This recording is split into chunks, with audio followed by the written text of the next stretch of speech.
à toutes et à tous l'équipe, j'espère que vous allez bien. Pour cette nouvelle vidéo, on se retrouve pour la présentation complète de la 11e étape du Tour d'Espagne 2024.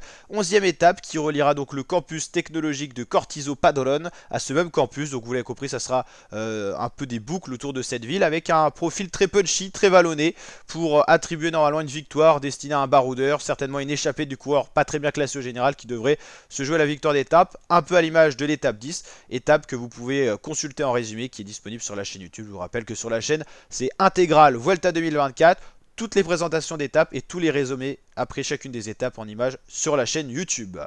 Les difficultés de la journée, on commencera par le Puerto San Xusto. Alors, on va aller dans l'ordre. Puerto San Xusto, 10 km à 4% de moyenne, troisième catégorie, plutôt roulant pour attribuer les premiers points grimpeurs de la journée. Puerto Aguasantas, 5 km à 6% de moyenne, ça sera un peu plus pentu mais un peu plus court, mais deuxième catégorie, c'est un peu plus dur que la première du jour. Puerto Aguasantas, deuxième catégorie, 5 km 7 à 6%. Donc là c'est la même, peut-être qu'elle est escaladée deux fois. Puerto Xuxeras, 3 km mais à 9% de moyenne. Là c'est plutôt costaud et ça sera la dernière du jour d'ailleurs. Xuxeras, et donc il y a deux fois la même ascension. D'où cette fameuse boucle que je vous disais autour de cette fameuse ville. On sera là, mais on va aller voir la carte générale de la Vuelta 2024 pour voir un petit peu où on se situe. C'est toujours sympathique de se localiser.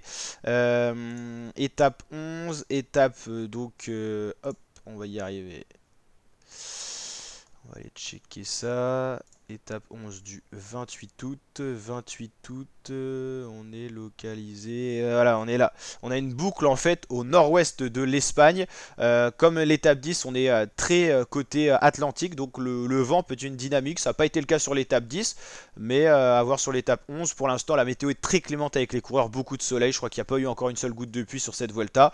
C'est les conditions qu'on aime. Parfaite pour faire du vélo, des fois un peu chaude pour certains organismes, mais globalement, voilà, c'est un régal de regarder cette Vuelta. Donc voilà, étape 11, la 12, ça sera toujours au nord-ouest un peu de l'Espagne. On va y rester assez longtemps, on va aller chercher des massifs montagneux. Et ensuite, j'ai envie de dire que bah, ça va décaler vers le plein nord de l'Espagne. Voilà, on sera même pas au nord-est, parce que le nord-est, ça serait toute la Costa Brava et tout ça, et les Pyrénées. Voilà, l'Espagne, c'est un très grand pays, on le voit sur ce tracé, hein, il y a 21 étapes, et pourtant, il y a des zones totalement délaissées dans l'Espagne sur cette édition, hein, comme un peu chaque année bien sûr, comme en France, on peut pas aller partout. Donc voilà, il y a du profil, en tout cas c'est une Vuelta très montagneuse une fois de plus, donc là jusque là pas de surprise. C'est vrai que peut-être pas de très très haute montagne comme on peut avoir certaines années.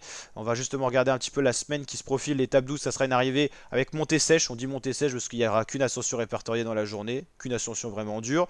Étape 13, pareil, c'est un peu cette idée de, bon, pas montée sèche, qu'il y aura d'autres ascensions de la journée, mais la principale de la journée qui va dynamiter la course, ça sera la dernière. Donc ça sera pour l'étape 13 de vendredi. Le week-end, ça sera montagne samedi, mais vous l'avez compris, pas de la très haute montagne dans le sens où voilà, il n'y a pas un enchaînement inédit de col et c'est une arrivée en descente. Et voilà, dimanche, c'est la même idée. Enfin, là, c'est pas une montée sèche non plus, mais c'est la dernière qui va tout jouer. C'est la plus dure, hors catégorie d'ailleurs, de la journée. La traditionnelle journée de repos, l'étape 16, ça sera de la montagne. Vous l'avez compris, voilà, que deux cols, hein, c'est pas énorme. Il n'y a pas d'étape avec un enchaînement de 4-5 cols hors catégorie, hein. Voilà, étape 19, c'est un peu cette idée de un seul col. Il y a plus, voilà, l'avant-dernière étape, ça sera celle où on aura l'enchaînement de cols le plus impressionnant. Et déjà, dès l'étape 21, ça sera la fin avec un contre-la-montre, hein. Ça sera comme le début. On a commencé au Portugal, ce Tour d'Espagne avec un contre-la-montre. On le finira à Madrid, la capitale espagnole, avec un contre-la-montre. Et ça sera pour le 8 septembre, donc on a encore le temps. N'hésitez pas à vous abonner à la chaîne YouTube pour suivre l'intégralité de cette Vuelta Tour d'Espagne sur la chaîne YouTube. Présentation de chacune des étapes, résumé de chacune des étapes. Tout est dispo sur la chaîne YouTube. Vous pouvez retrouver facilement dans l'onglet vidéo, voire l'onglet playlist si vous voulez retrouver les plus anciennes vidéos de cette Vuelta, notamment les présentations, les favoris, tout ça, pour voir un peu si on était pas mal dans nos pronos. Et puis voilà, la team, on se dit à très bientôt pour de prochaines vidéos. Portez-vous bien, l'équipe. Ciao, ciao.